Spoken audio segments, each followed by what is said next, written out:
بسم اللہ الرحمن الرحیم۔ السلام علیکم ورحمۃ اللہ وبرکاتہ۔ حج کے 5 ایام، چوتھا اور 5واں دن 11 اور 12 ذی الحجہ، پاکستان میں 10 اور 11 ذی الحجہ۔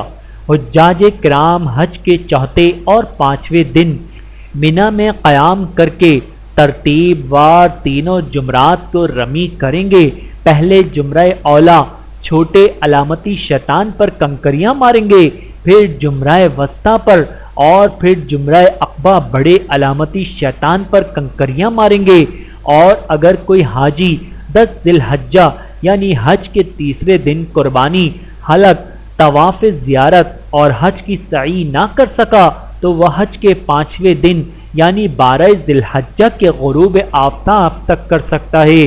اگر حاجی 12 ذی الحجہ کو غروب آفتاب کے بعد منا میں ٹھہر گئے اور صبح صادق وہیں ہو گئی تو اگلے دن 13 ذی الحجہ کی رمی جمرات بھی واجب ہو جائے گی اور اس کے ساتھ ہی حج کے افعال و مناسک مکمل ہو جائیں گے۔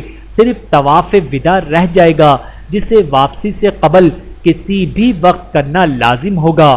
اللہ سبحانہ و تعالی سفر حج کی شروعات قبول فرمائے اور تمام عازمین حج کو اپنے حفظ و امان میں رکھے۔